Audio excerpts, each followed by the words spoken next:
Hey there everyone, Luke here, and I really have nothing with this chapter. It is literally the definition of a buffer chapter. Like, I doubt that this chapter will be brought up ever again in the series. I mean, I know a lot of chapters don't get brought up again, but this one, I guarantee, was probably just the author being like, I've got nothing this week. I was half expecting us to get onto the training arc already. Nico regaining her powers and everything. But no, I guess we're not doing that this week. So, okay, let's get into this. This will be chapter 209, titled "The Great River Crossing Problem." Which, for those of you who know that, it's basically like, oh, you got this group here. Like, let's just use it for example, like a fox, a chicken, and a human. Like, and you want to get all three of them over the river, but you only have one boat that you can use, and it's only doable with one item. So what do you take over first? It's kind of like that, like Dr. Stone did something similar to that back in the day. But yeah, so like I said, really have nothing on this chapter, but we'll do our best with it. So the chapter starts off with Momo and Nico, which, hey, we haven't seen Momo in a while. The teleportation witch that is overseeing the Otagimi family. I haven't seen her in a while, so it's very pleasant to have her back. But yeah, so. So she's saying to, so we have Nico saying to Momo's bird, like, oh, I now Cheeky and I are on the same bank. You just need to go back and bring the cabbage from the other bank. And Momo's like, yeah, I can't do that. If I do that, you'll eat Cheeky. And Nico's like, oh, right. I guess Nico's being the wolf in this situation. So, but she points out for the fact that the whole eating Cheeky thing is so weird, considering like it'll be Nico eating a live bird. But one thing I do notice with this opening page is that Nico looks a little bit shorter compared to previous chapters where she's gone back to her teenage. It's like, doesn't she seem a bit shorter to any of you guys? Or is it just me? So yeah, when I say like, oh, this is a buffer chapter and it's just not my thing, like this is probably like one of my least favourite chapters that I've read of the series. Now, this is unlike, say, the Jigsaw parody chapter where they're all chapters in that board game, because that was a lot of fun for them to just pick apart the rules of Kego's game as he was trying to pretend to be Jigsaw. That was a lot of fun, that chapter. But this one, it's just like really basic, forward, and like really not interested. Like, again, it wouldn't surprise me if people are just thinking like, yeah, this seems like the author really had no idea what to do this week. But anyway, yeah, continuing on, Nico and Momo are playing with the river crossing puzzle on their way home from shopping. So what, did they just get the puzzle and be like, okay, we got to do this. So the puzzle in this situation is like, oh, the farmer rows the boat and he can only carry one thing. Without the farmer present, the wolf would eat the goat and the goat would eat the cabbage. The gist of the puzzle is figuring out how to get all three arms across the river. Which, if you know the story, it's very simple. So you would take the cabbage first, then you would take the fox because the fox wouldn't eat the cabbage, and then you would take the chicken. That's basically how it would work. It's such an easy puzzle.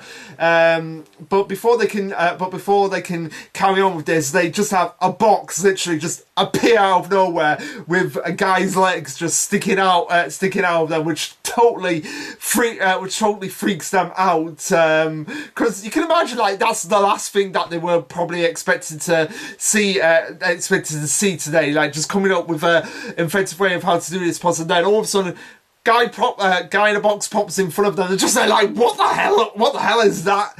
What the hell is that?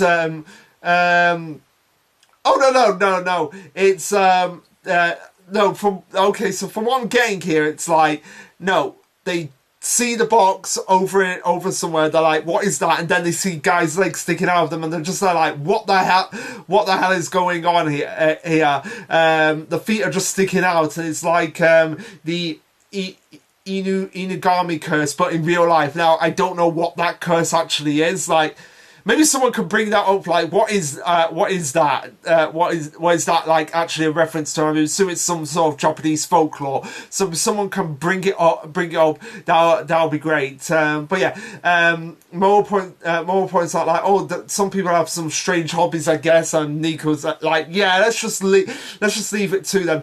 Is it? But before she does that, she gets something going through her head like, hang on a minute, there's something going on here. Is it just me, or are they really wiggling their legs around? And Momo comments that, yeah, and they stop in a weird position. Are they making some kind of shape, maybe? But yeah, they have no idea what the shape is meant to be before they realise that, oh, it's trying to do like a sort of like leg version of Morse code being SOS, and this where it clicks to them like, oh no, oh wait, we got it entirely wrong here. They weren't being like this crazy person or anything. They were literally trying to ask for help the whole time. And so because somehow what happened in this situation, this guy in this box just got completely stuck, and it's like, oh my god, I can't get out of this box. Like, seriously, how skinny do you have to be to like get stuck in a box like that, legitimately thick with cardboard? So yeah, it comes to the realization for both of them that they're actually going to be doing their own version of the game just with this guy. But yeah, as Nico continues on and says, we have to help them. But Momo brings up a fact that with all the teleporting back and forth we did for the puzzle, I don't have much fat reserves left. So I've messed up so much. You ended up with a model's figure as they start to figure out, like, okay, how can we move 66 pounds weight to the far bank? Both you and I weigh more than that. As Nico says, like, I guess we'll just have to take the bridge across. And this is where Mo was like, no, wait, I'm the teleportation witch. I could just teleport I could just teleport anything remotely that cheeky touches. So she's like, okay, Cheeky, go over there, grab onto that box alone, and because it's probably lightweight, and I can at least move that from over there to here. And she eventually does do that before they come to another problem, that there was someone in there, right? But they differed right into the bush, and this is where they're thinking like, oh, maybe something had happened to them and they got hurt, and they're suggesting like, okay, should we go over and help them, or what do we do in this situation? And yeah, Nico concludes in this situation that, oh, actually, yeah, because we're so heavy, I'm just gonna have to use one of my spells to lighten my weight here. As she uses double lit to turn herself into two versions of herself in her younger years, like when she first started going back to preschool, elementary school, that kind of thing. So yeah, we're going to see young Nico again right before the end of the Adventures of the Small Witch saga. I assume this is going to be the ending of this saga. So yeah, now that Nico has turned herself into double, she weighs half the weight that she normally does. So now Momo can basically teleport her over to the far bank, and this is where she's going to be like, okay, now you send me a text of how the person is actually doing. But yeah, this, because of that, because of what happened with the double lit spell of turning Nico into half of her, basically shrinking her down, the phone has shrunk as well, so it might not actually work in this situation. So Mo's just like, okay, enough of this. Nico, you're going to take my phone. I'm going to teleport you there. You're going to snap a picture of the person. And then I'm going to have Cheeky land on the phone. And then I'm going to teleport it back so that we actually know what we're doing here. But wait a minute. We're just doing our own river crossing puzzle right here. So yeah. As they do that and they bring the person back over to the bank, they realise, like, oh, it's Khan, but he's like streaking. He is going full throttle. He is going full throttle here, and this is where Momo's like asking, like, wait, what is Khan actually doing here? Like, he was in a box. And he's got no clothes on. So how the hell did he get in this situation? As Nico says, like, oh, he was practicing magic tricks for the neighborhood association end party with Mr. Banks today. As Momo basically asked the ultimate question, like, what kind of spell magic trick did he end up to be caught up in this situation? Yet, yeah, that is a legitimately good point there. So as Nico is explaining what happened with Khan in this situation, Momo questions like, okay, but why is he carrying down there? Why can't you just get dressed, come over here and pretend like nothing's ever happening? But this is where she's like witnesses a patrol officer scouring around everywhere as she gets an idea going in her head, like, I bet he feels like he's stuck there. He doesn't want the officer to spot him, so he's holding tight for now. But yeah, they feel so bad for him that they could almost cry.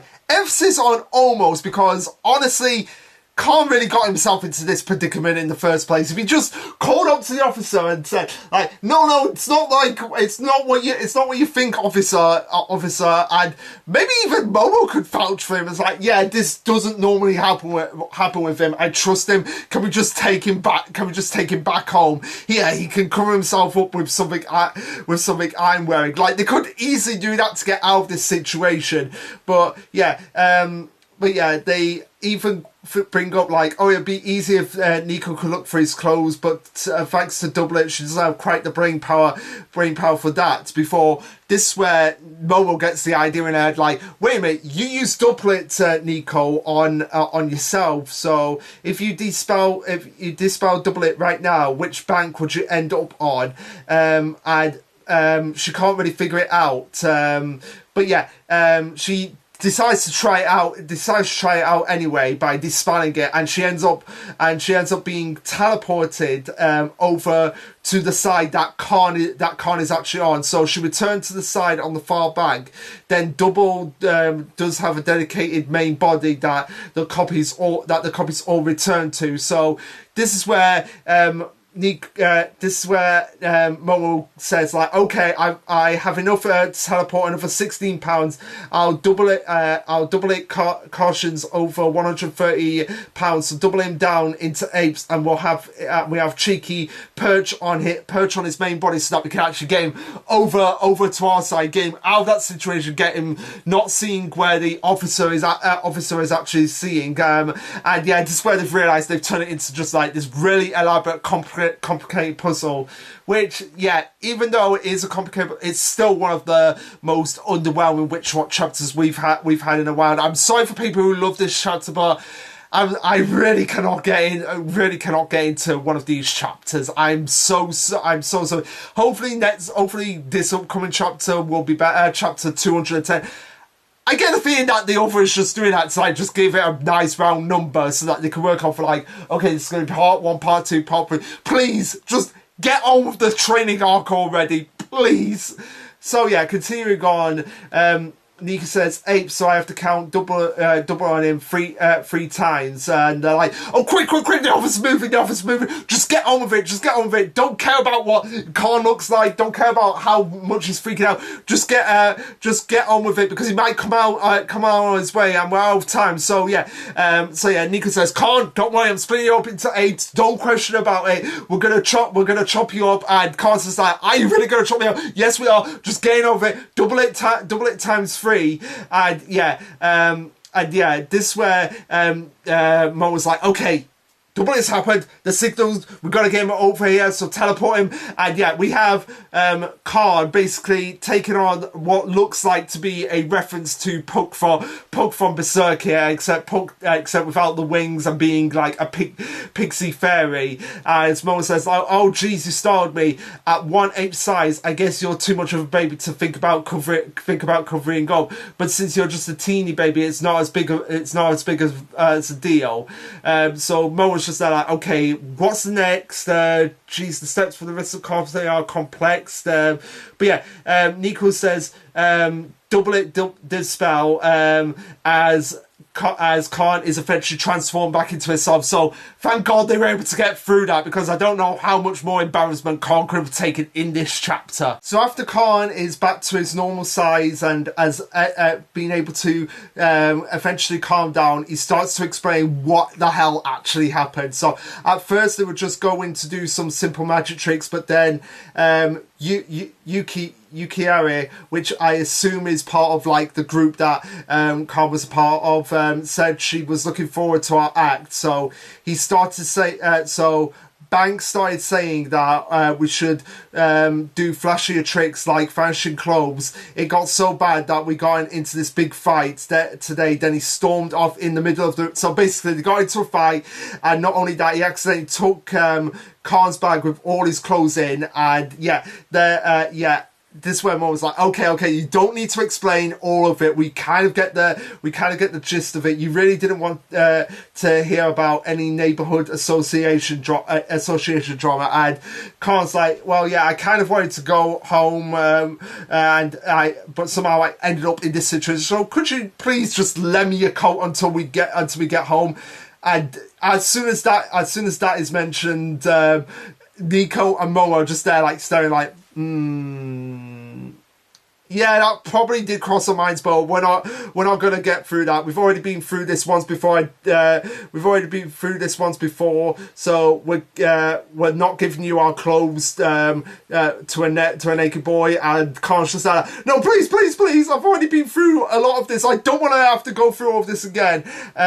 So yeah, they're just like, okay, we'll go and get your clothes. You just stay put. Here, hide in the bushes. And Khan's just there like, how is that different from when I was back over on that bank that you teleported me to and from, and the chapter ends with Khan just reminiscing on the fact that Banks changed. That's all that happened, and yeah, nothing else changed. Khan was still humiliated. Still had to wait to get his clothes. Was still outside, probably freezing at this point. But yeah, like I said, not a lot of things to go off in this chapter, and short chapter as well, only 15 pages. So yeah, really wasn't a fan of this chapter. It literally did nothing for me. I thought we would be getting into the training arc right about now, but yeah, this is probably going to be on one of the shorter end of the reviews. And honestly, I've said all I've got to do on this chapter. It was just basic, like, fluff. It was basic fluff for Witch Watch, which is not really a good showcase for Witch Watch chapters. Which, if we ever got to this point in the anime, if any one chapter is going to be skipped, I would say skip this chapter. Like, it literally adds nothing to the plot. It's not like the other chapters which enhance character, like the one with Karen with her father and the letter. Which, again, looking forward to the moment where Shiki gets introduced into the series, because that's one of the more emotional chapters. And it's not like we got another chapter with Yuri and doing the manga and all of that. No, this chapter was just basically like pure slice of life, but not in the good way. I mean, this could have been another Nemu chapter, and I know I keep saying I want more Nemu chapters, but it's like hell, I would have.